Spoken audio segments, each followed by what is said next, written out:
Aku masih ingat jelas hari pertama aku resmi tinggal di rumah besar keluarga Haji Imron. Usia kami terpaut cukup jauh. Tapi sejak awal kami memang saling mengerti. Haji Imron adalah tipe pria yang tenang, penuh perhatian, dan selalu membuatku merasa dihargai. Bahkan sebelum kami menikah, ia sering memegang tanganku saat berjalan di halaman rumahnya yang luas. Seolah ingin memastikan aku tidak merasa sendirian memasuki hidup barunya. Anak-anaknya, Rizal, Dina, dan Fikri, memang belum terlalu dekat denganku. Tapi saat itu semuanya masih terlihat baik-baik saja. Mereka bersikap sopan, meski kaku. Mungkin wajar, pikirku. Aku datang sebagai orang baru, ibu tiri yang tiba-tiba ada di hidup mereka. Tidak mudah menerima kehadiran orang baru, apalagi jika keluarga mereka sudah mapan sejak lama. Hari-hari pertamaku berjalan tenang. Aku mulai terbiasa dengan jadwal rumah, makan keluarga, dan rutinitas mereka. Setiap pagi, aku duduk bersama Haji Imron di teras belakang sambil minum teh hangat. Ada saat-saat ketika ia meraih tanganku dan menggenggamnya lama, membuatku tersenyum tanpa sadar. Kadang ia memelukku sebentar sebelum berangkat ke kantor. Pelukan ringan yang terasa hangat tanpa harus berlebihan. Setelah itu, cerita langsung berjalan lagi seperti biasa, tanpa perlu dibahas. Sebagai investor, aku punya kegiatan sendiri. Aku sering duduk di ruang kerjaku, melihat laporan perusahaan-perusahaan tempat aku menanamkan modal. Waktu itu aku masih berada di puncak. Banyak perusahaan besar di Jawa Barat mengenalku sebagai wanita yang berani mengambil risiko dan selalu berhasil. Sore hari, aku mengobrol dengan Dina sambil membantunya menata bunga di ruang tamu. Ia terlihat nyaman bercerita tentang pekerjaannya di butik. Fikri sering meminjam pendapatku tentang usaha kulinernya yang baru dirintis. Rizal sesekali mengajak kami makan malam di luar bersama keluarga lengkap. Semua berjalan mulus. Aku bahkan berpikir, mungkin ini tanda bahwa aku diterima. Mungkin aku bisa menjadi ibu tiri yang mereka banggakan. Mungkin hidup baruku akan berjalan damai. Aku tidak tahu bahwa ketenangan ini hanyalah permulaan sebelum badai besar datang. Badai yang akan mengubah segalanya.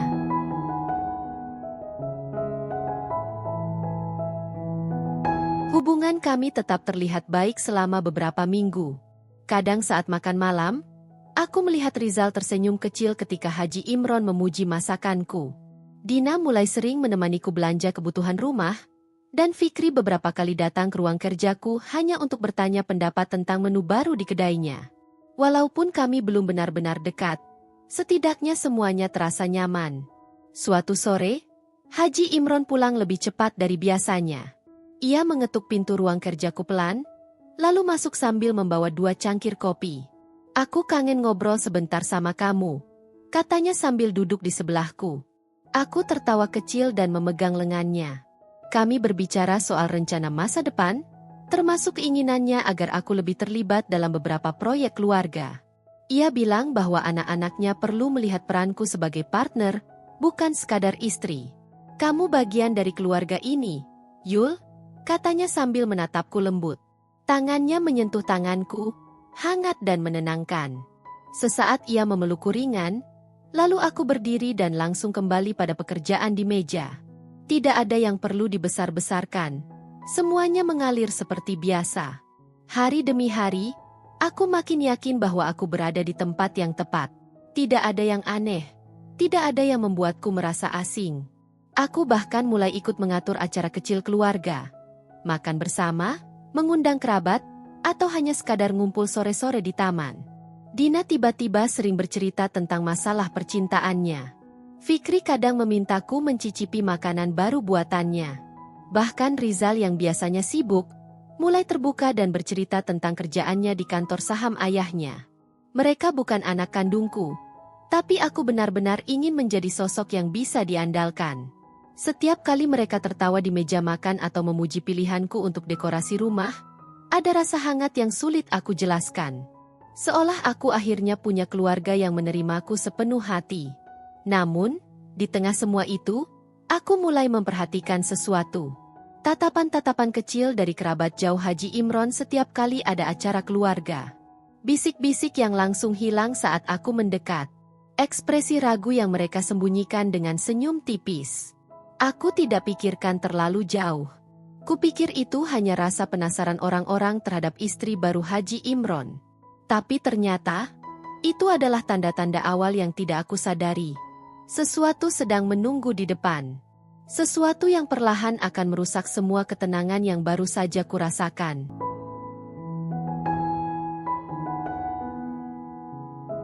Hari demi hari berlalu, dan aku mulai merasa seperti benar-benar bagian dari keluarga ini. Pagi terasa lebih hidup saat aku dan Haji Imron duduk berdua di teras belakang. Ia sering menggenggam tanganku, sekadar memberi semangat sebelum ia berangkat ke kantor. Kadang ia merangkul bahuku sebentar, membuatku merasa aman sebelum ia melangkah pergi. Setelah itu, aku kembali ke rutinitasku di ruang kerja, fokus pada laporan investasi. Dina lebih sering menghubungiku. Suatu malam, ia masuk ke kamarku tanpa mengetuk, membawa 2 gelas jus mangga. "Bu, aku cerita sesuatu boleh?" tanyanya malu-malu. Aku tersenyum dan mengajaknya duduk di sofa dekat jendela. Kami mengobrol lama, dari masalah kantor sampai kisah cintanya yang berliku. Rasanya seperti mengobrol dengan anak kandung sendiri. Fikri datang sore-sore hanya untuk menunjukkan foto konsep interior baru untuk kedainya. Ia antusias sekali. "Bu Yuli pasti punya selera bagus. Aku perlu pendapat," katanya sambil menyerahkan tablet. Aku memuji desainnya, dan ia tersenyum bangga seperti mendapat penghargaan besar. Bahkan Rizal, yang paling dingin di antara mereka, mulai sering mengajakku diskusi soal saham. Ia beberapa kali meminta pandanganku untuk memaksimalkan portofolionya. Saat makan malam, ia duduk lebih dekat dariku dan beberapa kali mengangguk puas dengan jawabanku. Aku hampir tidak percaya perubahan sikapnya yang dulu kaku dan menjaga jarak. Semuanya terasa lebih hangat dari sebelumnya. Setiap sudut rumah dipenuhi canda tawa kecil yang membuatku lupa bahwa aku pernah khawatir tidak diterima. Sampai suatu pagi, ketika aku membuka laptop untuk memeriksa laporan investasi terbaru, aku melihat angka-angka yang membuat alisku langsung mengerut. Salah satu perusahaan tempat aku menanam modal besar tiba-tiba mengalami penurunan tajam. Sangat tajam. Tidak masuk akal. Aku mengirim beberapa pesan ke rekanku untuk memastikan data itu bukan kesalahan. Beberapa jam kemudian, mereka membalas. Data itu benar. Aku mencoba tetap tenang sepanjang hari. Tidak ingin keluarga tahu kegelisahanku. Tapi di ruang makan malam itu, Haji Imron menatapku lama sambil memegang tanganku. "Kamu kelihatan capek. Ada yang kamu pikirkan?" Aku tersenyum kecil, berusaha menutupi rasa khawatir. "Cuma laporan yang agak rumit. Nanti juga selesai." Ia mengangguk, lalu menarikku dalam pelukan hangat. Pelukan yang biasanya membuatku merasa tenang. Tapi malam itu, terasa berbeda. Setelah itu aku langsung melepaskan diri perlahan dan lanjut merapikan meja makan, berpindah ke rutinitas seperti tidak terjadi apa-apa. Sementara di dalam hati, aku tahu sesuatu sedang mulai berubah. Aku belum tahu seberapa besar dampaknya, tapi satu hal jelas. Ketenangan yang selama ini menemaniku, mulai retak. Dan retakan itu akan membuka jalan bagi badai besar yang selama ini menunggu waktunya.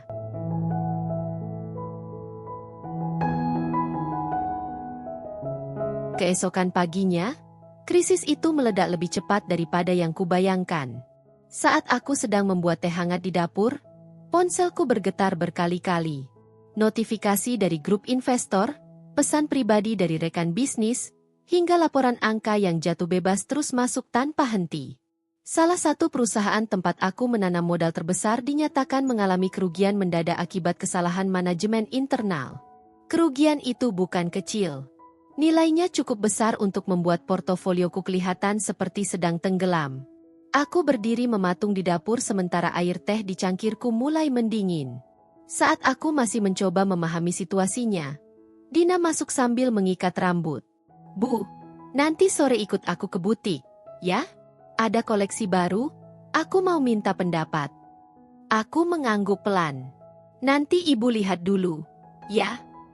Dina tidak menyadari nada suaraku berbeda. Ia hanya tersenyum dan berjalan ke ruang makan. 10 menit kemudian, suara langkah Haji Imron terdengar mendekat. Ia muncul dengan kemeja kerja rapi dan wajah tenang seperti biasa. "Selamat pagi, Yul," katanya sambil meraih tanganku. Aku mencoba tersenyum, tapi hatiku tidak sekuat biasanya. Saat ia hendak berangkat, ia memelukku sebentar. Pelukan hangat yang biasanya menenangkan, tapi hari itu justru membuatku semakin sadar bahwa aku harus menyembunyikan keresahan ini.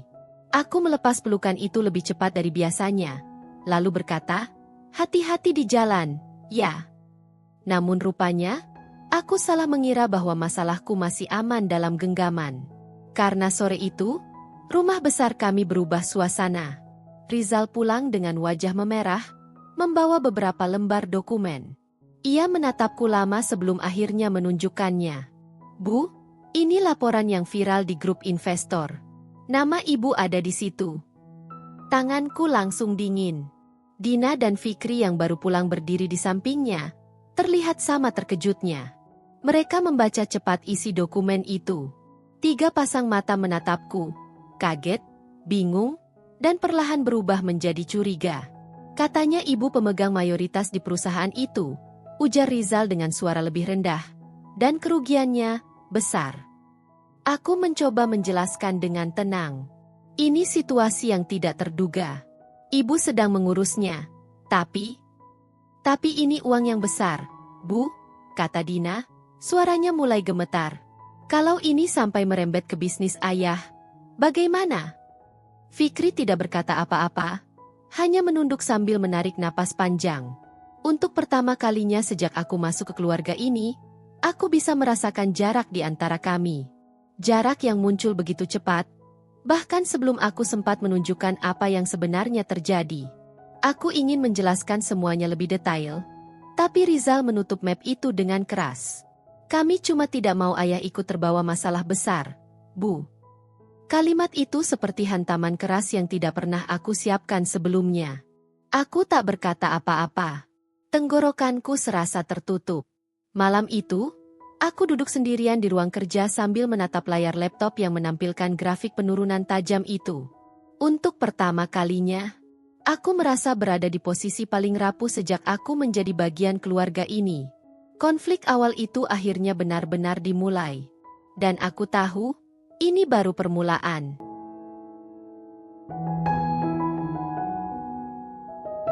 Sejak kejadian itu, suasana rumah terasa berbeda.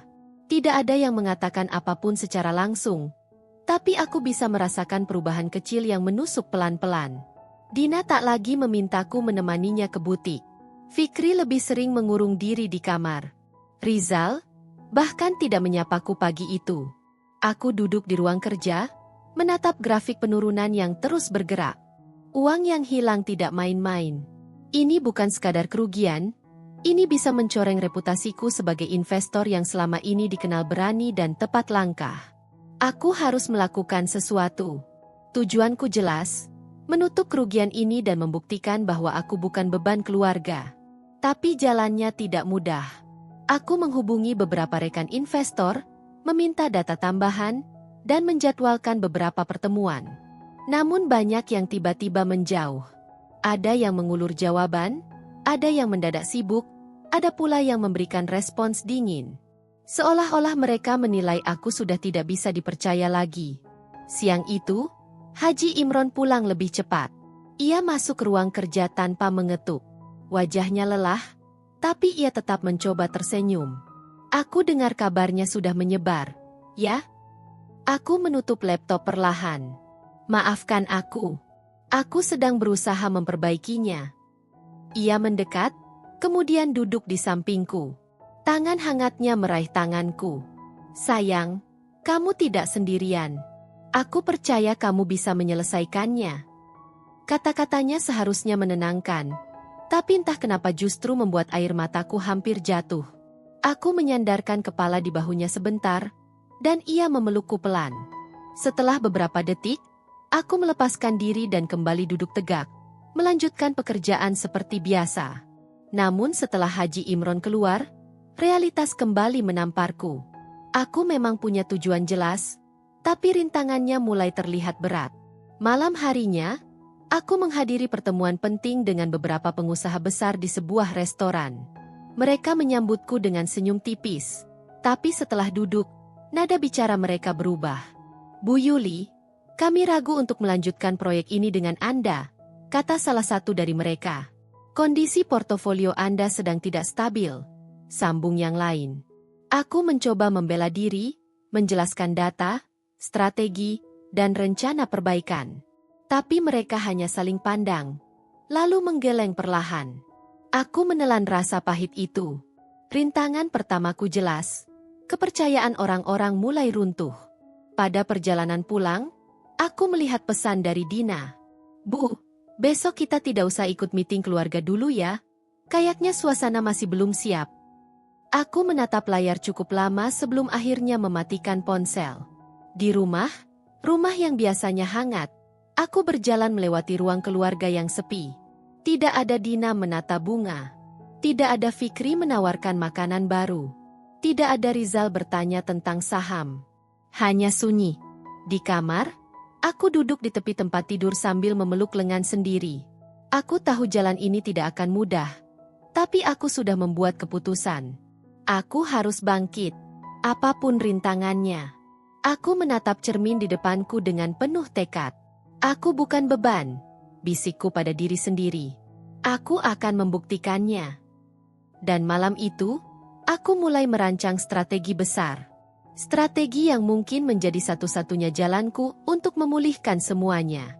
Tanpa aku sadari, langkah ini akan membawaku pada konflik berikutnya yang jauh lebih berat. Sudah 3 hari aku fokus menyusun strategi untuk menutup kerugian besar itu. 3 hari penuh rapat, panggilan telepon, dan pesan yang kadang dijawab dingin, kadang tidak dijawab sama sekali. Namun aku tetap melangkah. Tujuanku jelas, bangkit dan memperbaiki semuanya. Pagi itu, aku baru saja duduk di ruang kerja ketika suara ketukan cepat terdengar di pintu. Rizal masuk tanpa menunggu jawaban. Wajahnya tegang, nadanya lebih keras dari biasanya. Bu, ini serius. Ia meletakkan laptop di mejaku, memperlihatkan sebuah artikel berita finansial online.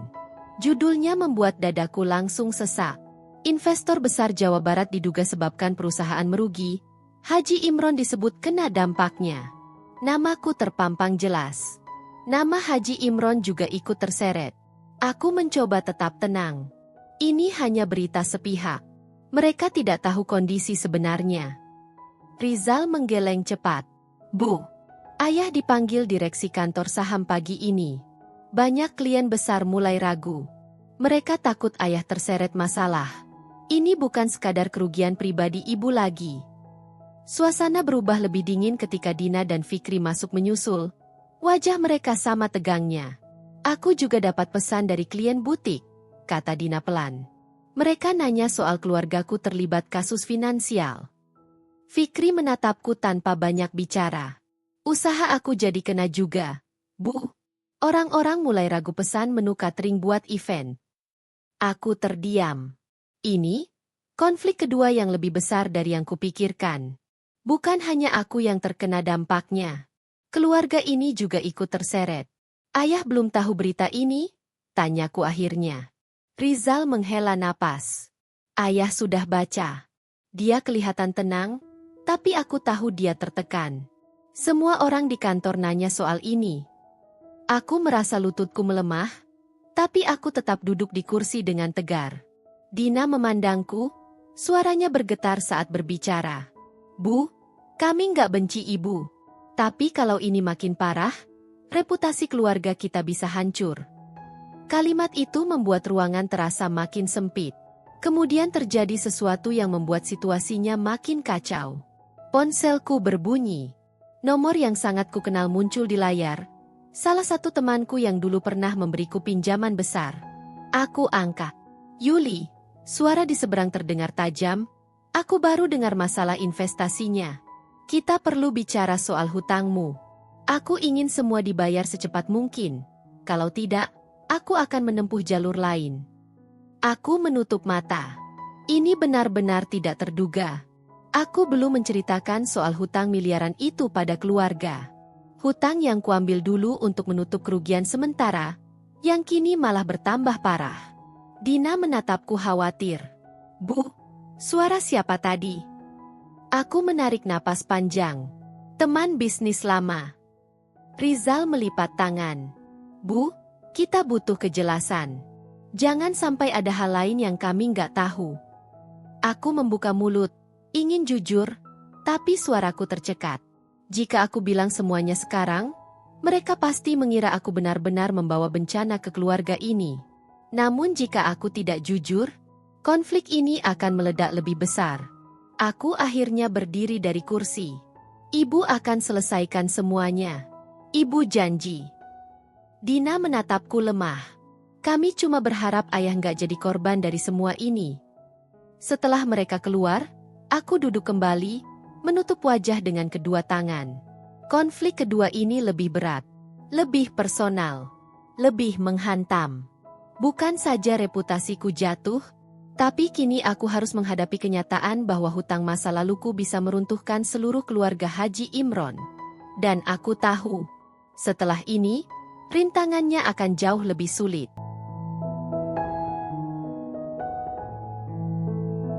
Setelah semua bocoran dan ancaman itu, aku tahu waktuku untuk pura-pura kuat sudah habis. Tujuanku sekarang jelas sekaligus nyaris mustahil. Aku harus membersihkan semua hutang, menghentikan rumor yang menyeret nama keluarga, dan mengembalikan kepercayaan anak-anak tiriku. Itu 3 hal yang saling terkait. Gagal satu, yang lain ikut runtuh. Langkah pertamaku adalah jujur kepada beberapa pihak yang benar-benar perlu tahu. Aku memanggil kembali beberapa teman lama yang masih bisa dipercaya, menjelaskan situasi dengan apa adanya, tekanan pasar, kesalahan internal di perusahaan tempat aku invest, dan hutang lama yang sempat kukumpulkan untuk menambal lubang. Reaksi mereka beragam. Ada yang menghela napas dan bilang akan pikir-pikir, ada yang memberikan saran keras, dan ada juga yang langsung menutup pintu. Kecewa? Tentu. Namun aku tahu, di dunia investasi, reputasi dibangun dari kejujuran dan tindakan nyata. Kedua, aku harus menegosiasikan hutang itu. Aku membuat daftar prioritas. Siapa yang perlu dibayar dulu, siapa yang bisa kutawar waktunya, dan mana aset yang mungkin harus kukurangi. Menegosiasikan hutang bukan soal uang saja. Ini soal meyakinkan bahwa aku punya rencana yang nyata. Banyak pertemuan yang bikin otakku cenat-cenut. Ada yang bicara dingin, ada yang mempromosikan solusi yang malah memberatkan. Di salah satu pertemuan, seorang kreditur bilang, kalau nggak ada jaminan nyata, kita nggak bisa kasih keringanan. Ujung-ujungnya aku meninggalkan ruang itu dengan kepala panas. Di rumah, suasana juga tidak mudah. Anak-anak tiriku tetap waspada. Sesekali Rizal menatapku seperti menimbang antara kasihan dan marah. Dina masih sering diam. Sementara Fikri mencoba tetap ceria tapi kadang terlihat tegang di dapur ketika sedang mencincang sayur. Aku ingin berteriak minta pengertian, tapi aku tahu itu tidak menyelesaikan apa-apa. Di tengah semua itu, Haji Imron tetap menjadi sandaran kecilku. Malam ketika aku hampir patah karena satu kreditur menuntut pembayaran penuh seketika, ia masuk ke ruang kerjaku, duduk, dan menggenggam tanganku. Genggaman itu sederhana, tapi membuatku mampu menarik napas panjang lagi. Ia tidak banyak bicara. Kadang kata-kata tidak perlu kalau kehadiran sudah cukup. Ia memelukku sebentar, lalu kami berpisah dan aku kembali bekerja. Momen itu memberi sedikit tenaga untuk melanjutkan. Aku mencoba strategi lain, menyelamatkan satu investasi yang masih punya potensi. Ada satu perusahaan rintisan di portofolioku yang sebenarnya punya prospek bagus. Hanya butuh restrukturisasi manajemen dan suntikan modal kecil untuk mengembalikan kepercayaan klien. Aku bekerja siang malam menyusun proposal, memanggil konsultan, dan berusaha merangkul pihak-pihak yang masih percaya. Setiap presentasi aku lakukan dengan tubuh gemetar, tapi suara berusaha tegar.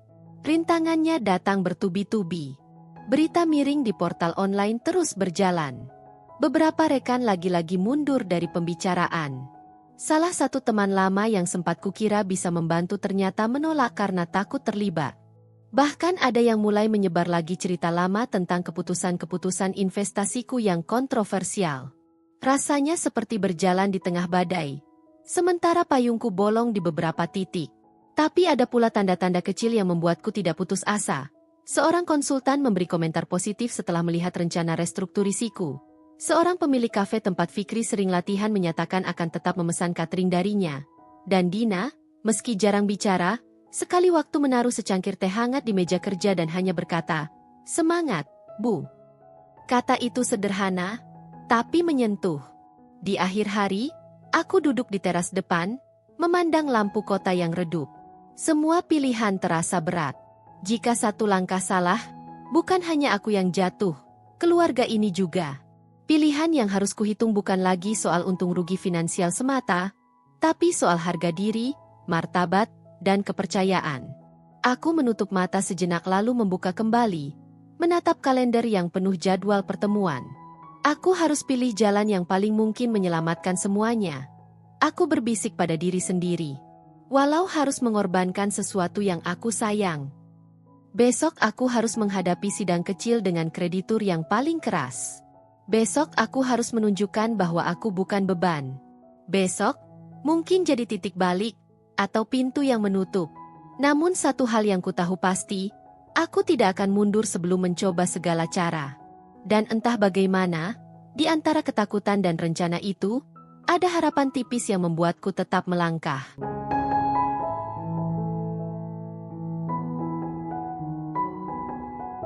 Pagi itu aku berangkat lebih awal untuk menghadiri pertemuan dengan kreditur yang paling keras. Semalaman aku tidak tidur, terus meneliti ulang data, proyeksi, dan bukti bahwa rencana restrukturisasi investasiku masih bisa dijalankan. Begitu pintu ruangan rapat terbuka, aku langsung merasa dadaku mengencang. Di sana sudah duduk 3 orang.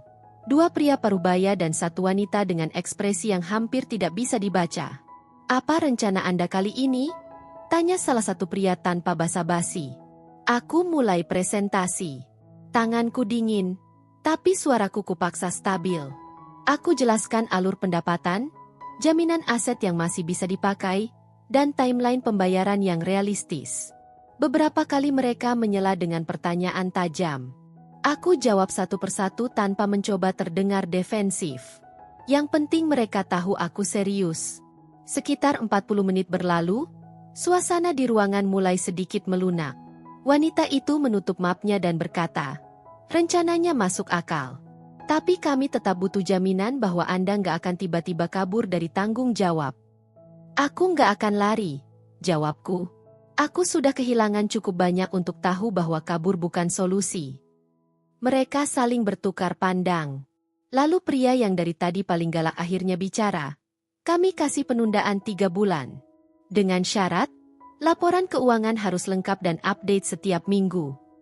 Aku mengangguk cepat, hampir ingin bernapas lega, tapi menahannya. Itu baru satu pintu kecil yang terbuka. Masih banyak lainnya. Keluar dari gedung itu, aku bersandar di mobil dan baru sadar betapa gemetarnya tubuhku. Tapi kali ini gemetarnya karena lega, bukan takut. Di titik itu aku sadar, perjuanganku mungkin panjang, tapi aku tidak sepenuhnya gagal.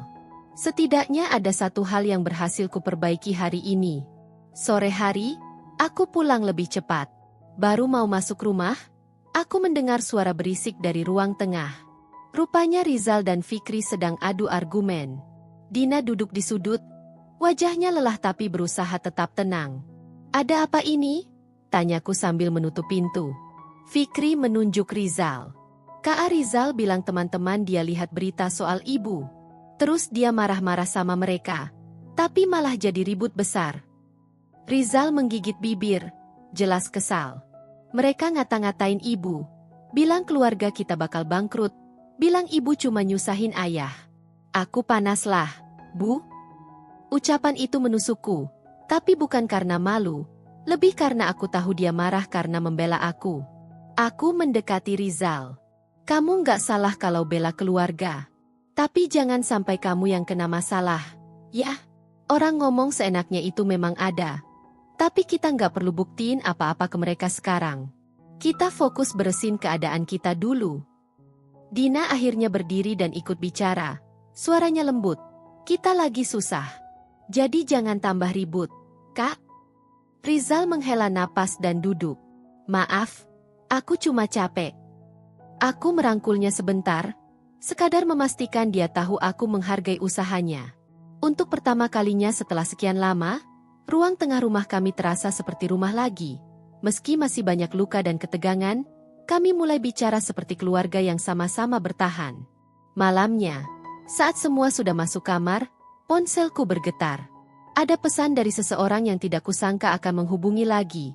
Ardi, salah satu rekan bisnis lama yang dulu pernah kecewa berat padaku saat investasiku gagal. Aku dengar kamu lagi berusaha bangun ulang salah satu portofoliomu. Aku ada investor yang mungkin tertarik. Kalau kamu mau, kita ketemu besok. Aku memandang layar itu lama. Ardi adalah orang yang dulu paling kritis dan paling lantang mengkritikku. Tapi kalau dia sampai menghubungi lagi, berarti ada peluang yang cukup besar. Aku balas singkat. Besok aku bisa. Terima kasih sudah menghubungi. Begitu pesan terkirim, aku bersandar di kursi. Hari ini begitu berat, tapi juga penuh kejutan. Besok bisa jadi awal baru, atau tantangan baru. Tapi untuk pertama kalinya setelah berhari-hari, aku tidur dengan pikiran yang sedikit lebih ringan. Karena mungkin, titik balikku benar-benar sedang dimulai.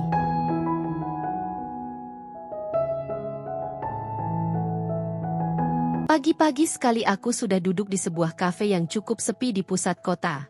Ardi bilang dia akan datang bersama calon investor pukul 8, dan aku tiba 30 menit lebih awal untuk menyiapkan semuanya. Kutata ulang berkas-berkas, kupastikan proposal di tabletku bisa dibuka tanpa masalah. Dan kusembunyikan kegugupan yang sudah sejak tadi membuat jemariku gelisah.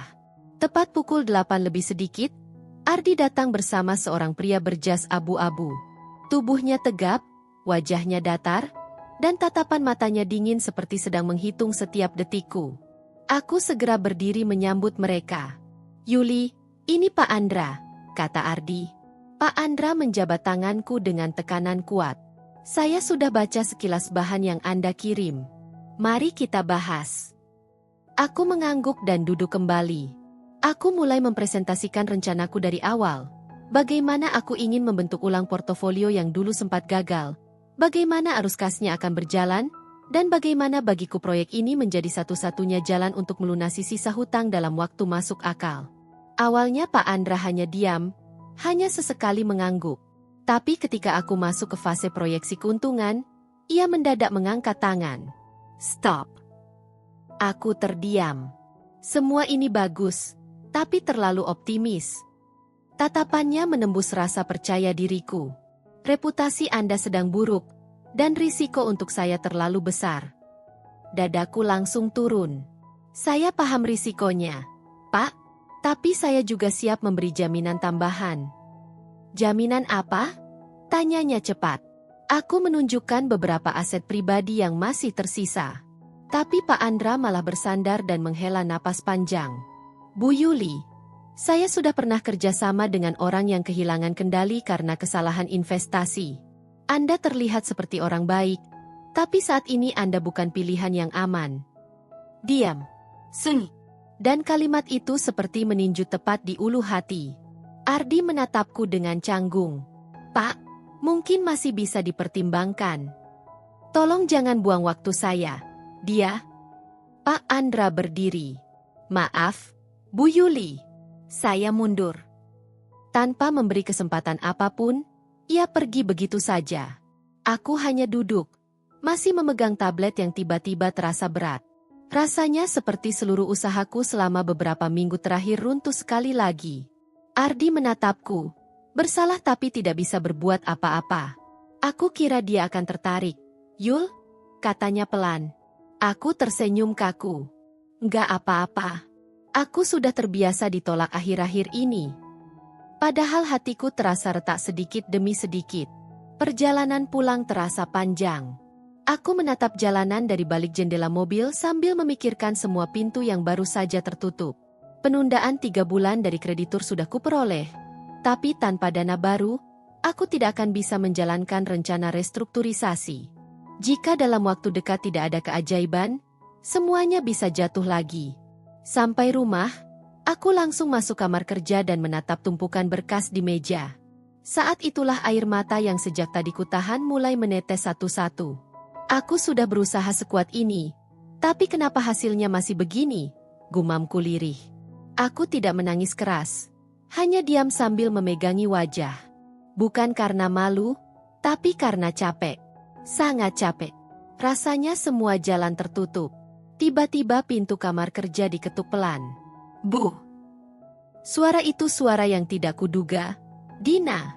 Aku buru-buru mengusap wajah. Iya? Masuk. Dina membuka pintu sedikit. Saya lihat ibu nggak keluar-keluar. Saya cuma mau pastiin ibu baik-baik aja. Aku tersenyum samar. Aku baik. Kok? Dina ragu sebentar sebelum masuk sepenuhnya. Kalau ibu perlu bantuan apapun, bilang ya. Mungkin saya nggak bisa bantu banyak soal bisnis, tapi saya bisa dengerin.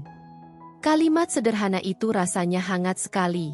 Aku mendekat, menepuk lengannya lembut. Terima kasih, Dina. Kamu baik sekali. Dia tersenyum kecil, lalu pamit.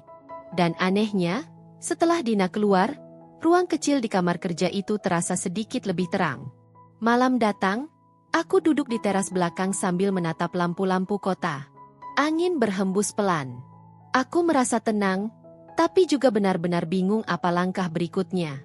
Hingga tiba-tiba, teleponku berdering. Nama yang muncul membuatku langsung berdiri. Haji Imron, suamiku. Biasanya ia menelepon dari luar kota hanya untuk menanyakan kabar. Tapi kali ini suaranya terdengar tegang. Yul, besok kamu harus siap. Ada sesuatu yang penting. Kita harus bicara. Jantungku langsung berdebar kencang. Maksudnya apa, Pak? Tanyaku. Kamu tahu saat ini keluarga sedang sulit. Dan ada keputusan besar yang harus diambil. Aku menelan ludah. Keputusan apa? Kita bahas besok. Lalu telepon ditutup. Aku berdiri lama di teras, tidak bisa bergerak. Besok, apapun itu, sepertinya bukan kabar yang mudah.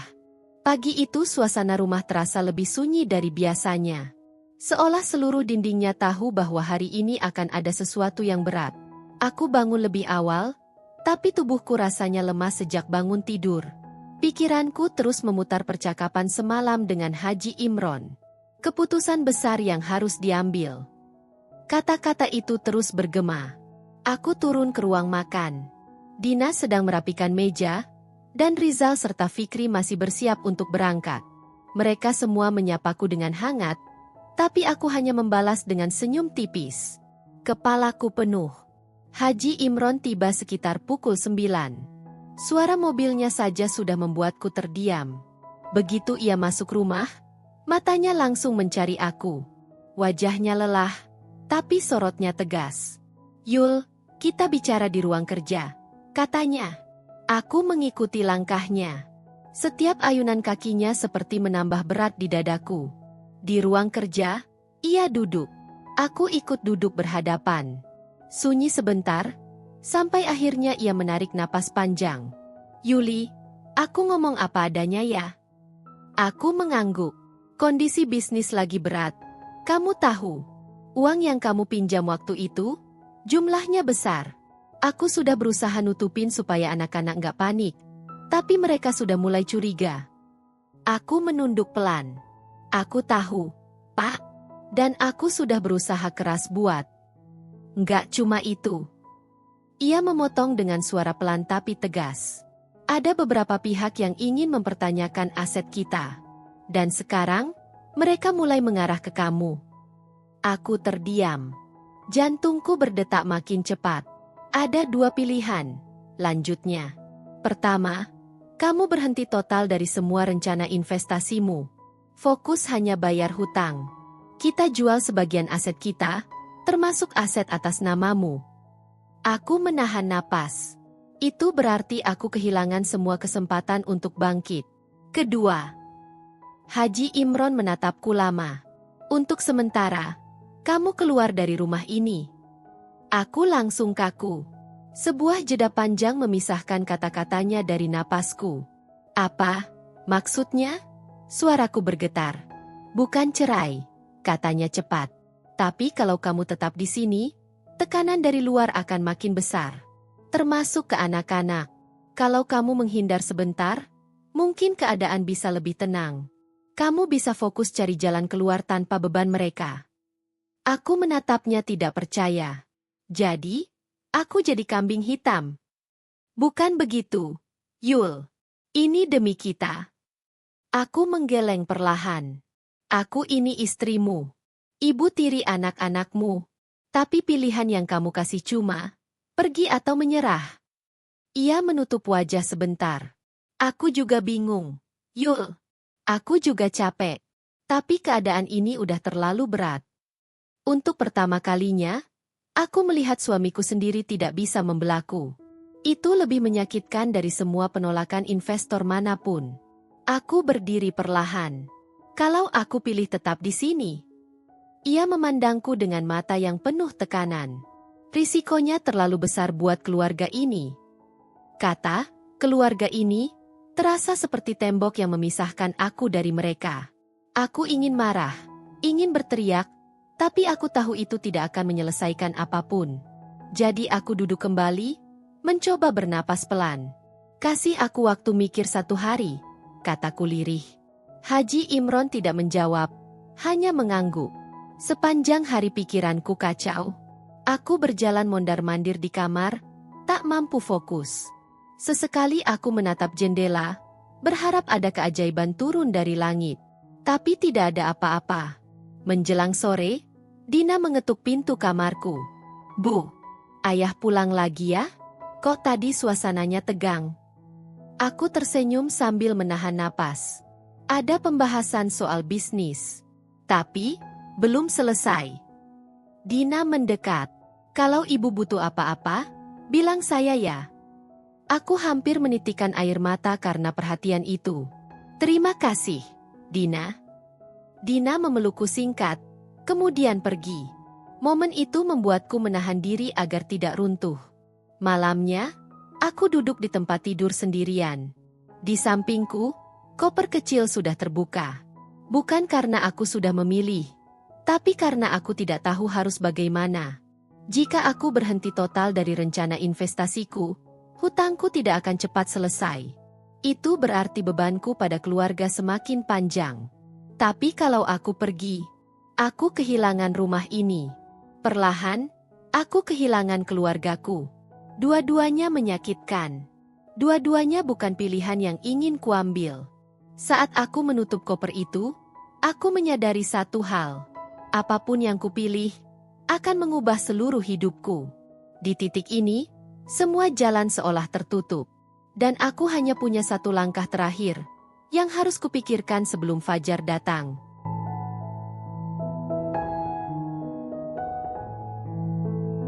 Semalaman aku tidak tidur. Aku hanya duduk di tepi tempat tidur sambil memandangi koper yang masih terbuka. Setiap kali aku menutup mata, bayangan wajah anak-anak, Dina, dan bahkan Rizal yang sering terlihat paling keras padaku, muncul satu persatu. Di luar kamar, rumah sunyi. Hanya jam dinding yang terus berdetak pelan, seolah ikut menunggu pilihanku. Menjelang subuh, aku berdiri. Aku menatap diriku di kaca. Wajahku lelah, tapi ada satu hal yang kutemukan lagi di mata sendiri. Tekad. Akhirnya aku tahu apa yang harus kulakukan. Pagi-pagi sekali aku turun ke ruang makan. Haji Imron sudah duduk di sana. Masih memakai baju tidur. Kopinya bahkan belum disentuh. Ia menatapku dengan muka serius. Jadi, kamu sudah putuskan? Aku mengangguk pelan. Lalu duduk di hadapannya. Aku sudah pikir panjang, kataku. Kalau aku pergi, itu cuma memperburuk masalah. Orang-orang akan bilang aku lari. Anak-anak makin malu. Dan aku sendiri nggak bakal bisa bangkit. Ia terdiam.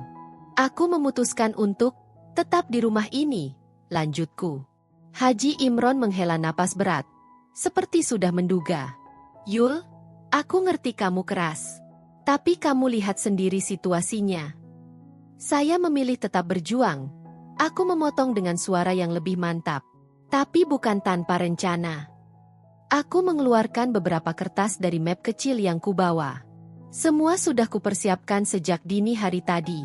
Aku akan menyusun ulang utang-utangku. Bukan cuma penundaan, tapi perjanjian baru dengan sistem yang lebih aman. Aku juga sudah pilih aset mana yang bisa dijual tanpa mengganggu aset keluarga. Haji Imron memandang kertas-kertas itu lama.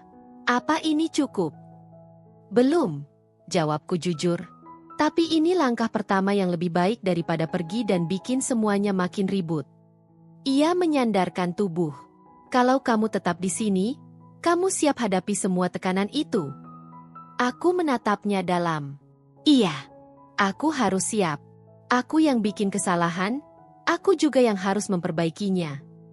Untuk pertama kalinya sejak kemarin, wajah Haji Imron tampak sedikit melunak. Ia meraih tanganku pelan, bukan romantis, tapi menyampaikan kalau ia mengerti posisiku. Baiklah, katanya pelan. Kalau itu pilihanmu, aku ada di belakangmu. Dada aku terasa sesak, tapi bukan sedih. Ada rasa lega yang sulit dijelaskan. Siang harinya aku mengumpulkan semua anak-anak di ruang tengah. Dina, Fikri, dan, setelah beberapa menit menunggu, Rizal. Mereka duduk saling berjauhan, menatapku dengan ekspresi berbeda-beda. Fikri penasaran, Dina waspada, dan Rizal, seperti biasanya sedikit dingin. Ada apa, Bu? Tanya Dina. Aku berdiri di depan mereka. Aku mau bicara jujur.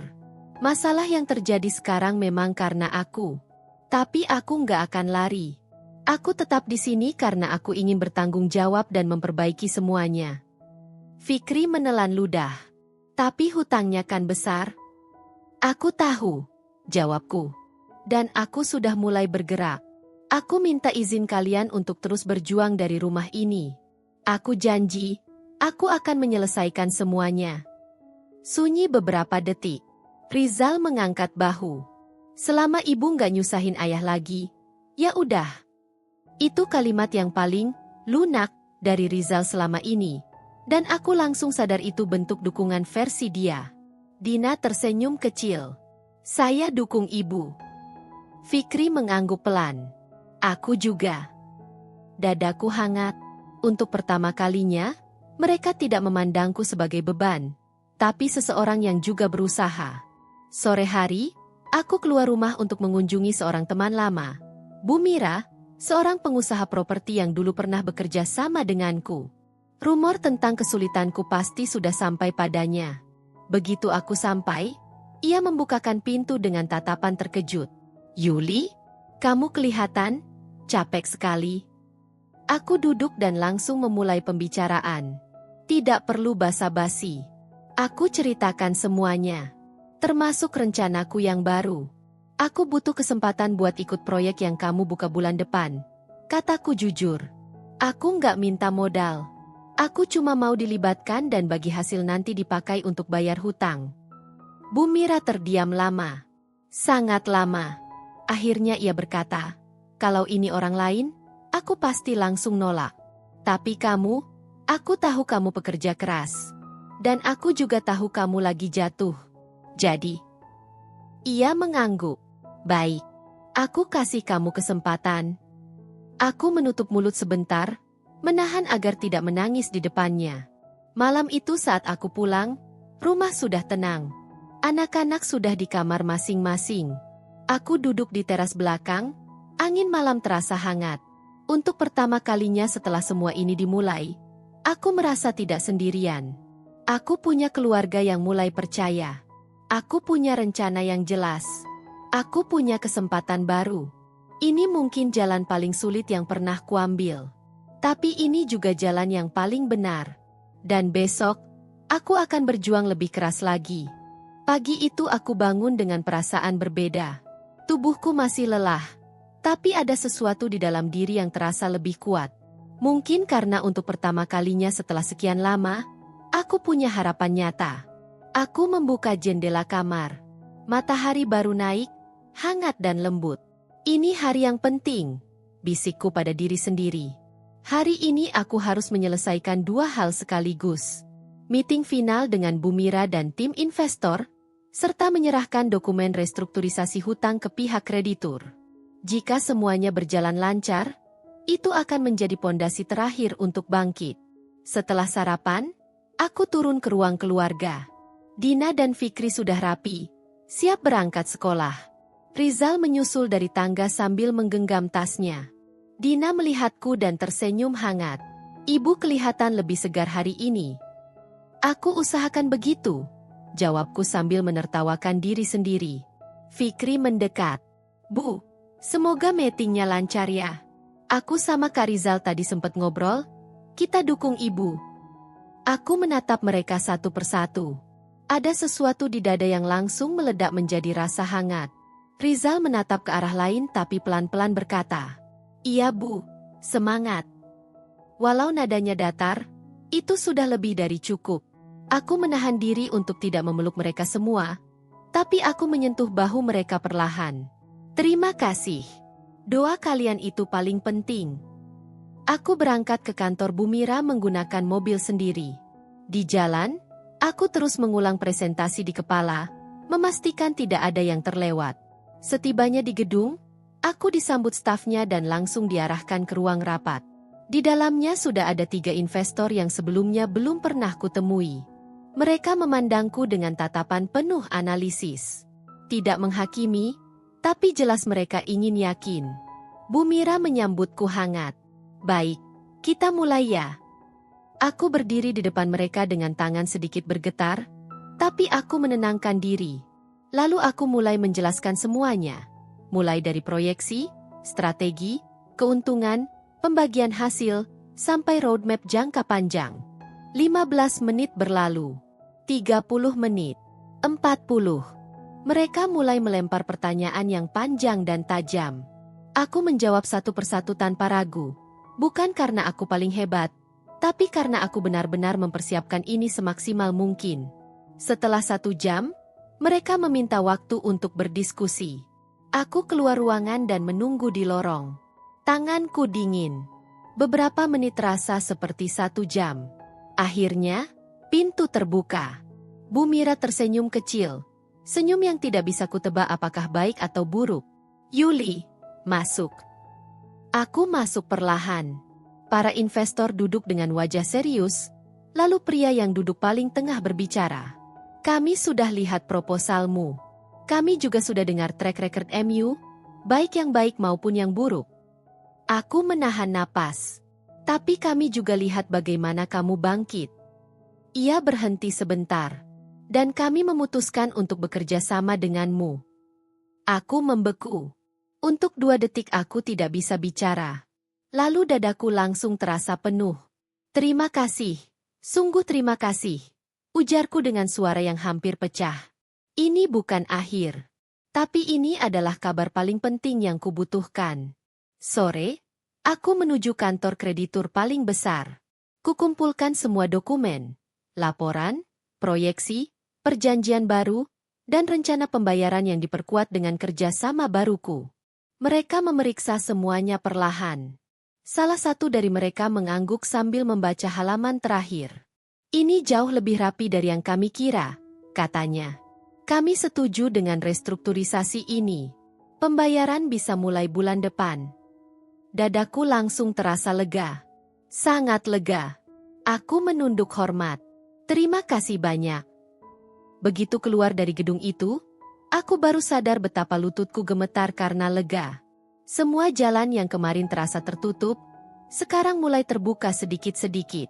Hari ini, aku berhasil melewati 2 pintu besar. Malamnya, aku pulang ke rumah. Lampu ruang makan menyala hangat. Anak-anak sedang duduk menunggu, dan Haji Imron juga ada di sana. Begitu aku masuk, Dina langsung berdiri. "Ibu, gimana hasilnya?" Aku tersenyum lebar. "Berhasil." Fikri melonjak kecil. "Ya ampun akhirnya." Rizal menunduk dan tersenyum tipis. Senyum yang jarang kulihat darinya.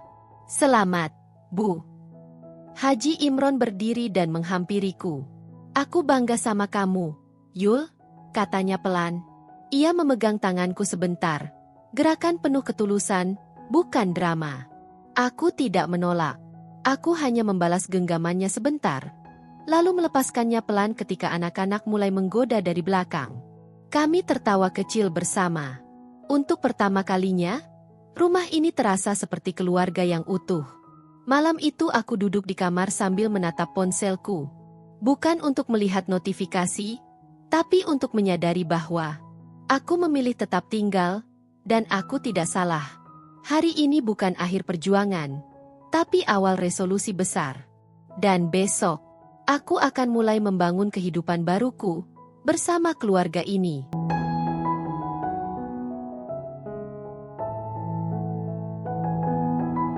Aku masih duduk di ruang tamu rumah besar itu, memandangi berkas-berkas yang baru saja kutandatangani tadi siang. Anak-anak Haji Imron belum pulang dari kegiatan masing-masing, tapi aku tahu cepat atau lambat aku harus menghadapi mereka lagi. Kali ini bukan sebagai orang yang terpuruk, melainkan seseorang yang mulai berdiri tegak. Pintu depan tiba-tiba terbuka.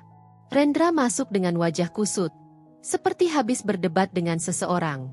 Aku dengar Mama ambil alih sebagian proyek kantor saham, katanya tanpa basa-basi. Aku menarik napas. Iya, ayahmu yang meminta. Dan aku, ya, aku setuju. Rendra mengerling sinis. Mama nggak takut gagal lagi? Kalau rugi lagi, gimana? Pertanyaan itu menamparku jauh ke dalam. Tapi anehnya, kali ini aku tidak goyah. Aku memang sempat gagal, jawabku pelan, tapi aku belajar. Dan aku siap tanggung risiko sendiri.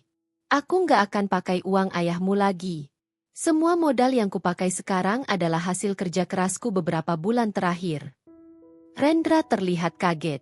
Serius? Aku nggak mau jadi beban lagi, ucapku. Aku mau jadi orang yang kalian banggakan. Ia hendak menjawab, tapi suaranya tertahan ketika pintu kamar atas terbuka dan Haji Imron turun menjemput kami dengan tatapan lembut. Rendra, kamu harus belajar percaya, kata Haji Imron. Mama kamu sudah jauh berubah. Rendra diam lama. Aku cuma takut.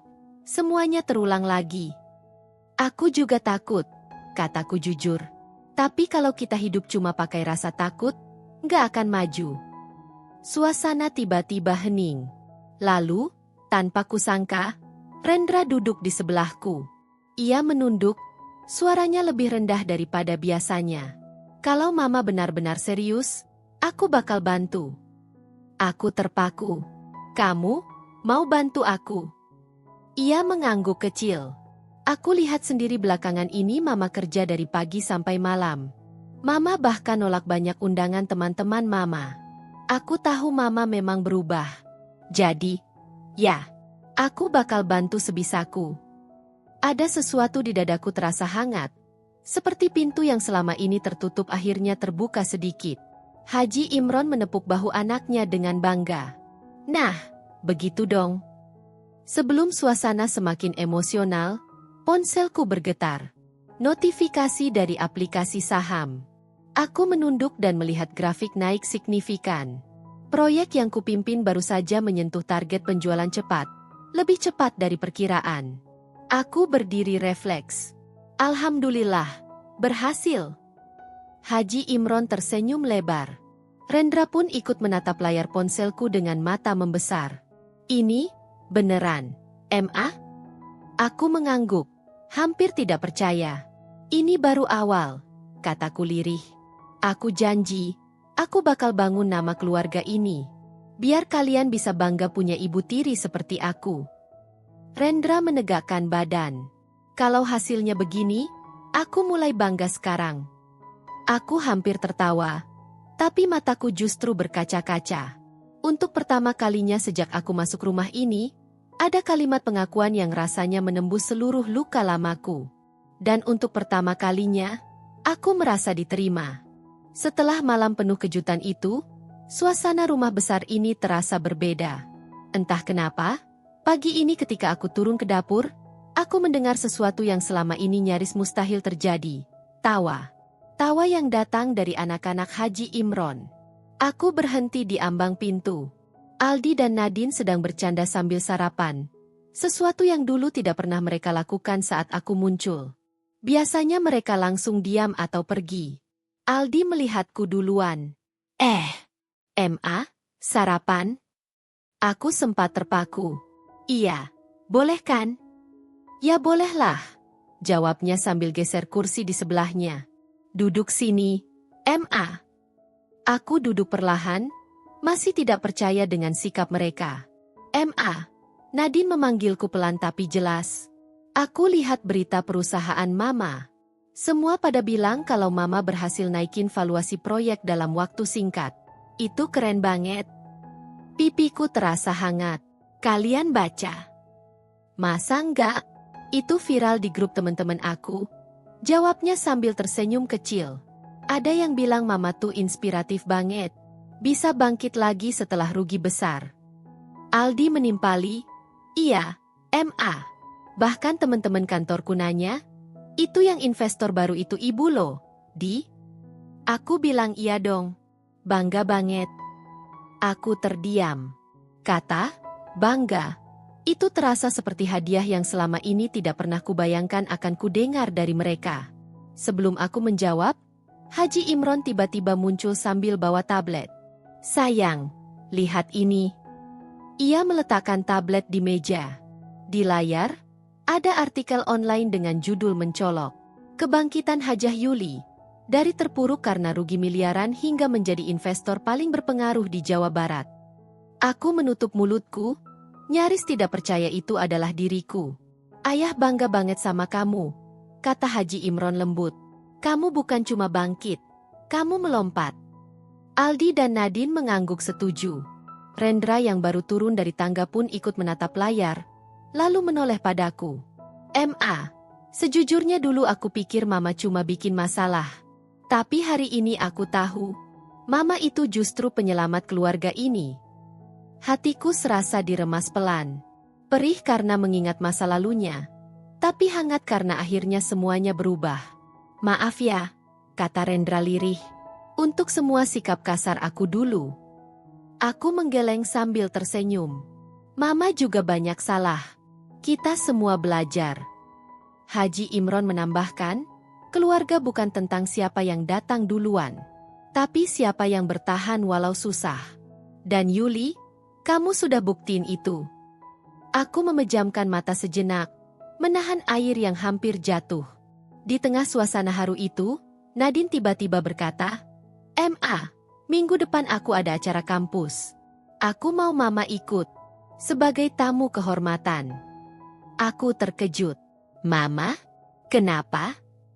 Soalnya teman-teman aku mau belajar tentang perjalanan Mama. Mereka bilang, Mama itu contoh nyata orang yang jatuh tapi bangkit lebih kuat.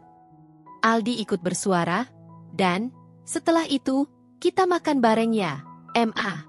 Yang bener-bener bareng, satu meja. Udah lama kita nggak kayak gitu. Aku menatap mereka satu persatu. Anak-anak yang dulu membenciku, yang dulu melihatku hanya sebagai beban, yang dulu membatasi setiap langkahku. Hari ini, mereka memintaku ada di hidup mereka. Aku menarik napas panjang dan berkata dengan suara bergetar, terima kasih. Kalian gak tahu seberapa besar arti semua ini buat Mama. Mereka tersenyum. Haji Imron menggenggam tanganku. Untuk pertama kalinya sejak aku menikah dengan Haji Imron, aku merasa benar-benar menjadi bagian dari keluarga ini. Bukan lagi ibu tiri yang diragukan. Bukan lagi beban yang selalu disalahkan. Tapi seseorang yang mereka akui dan banggakan. Dan di titik itu, aku tahu perjalanan panjangku akhirnya menemukan tujuan. Bukan kekayaan. Bukan kemenangan di dunia bisnis. Tapi diterima sebagai keluarga.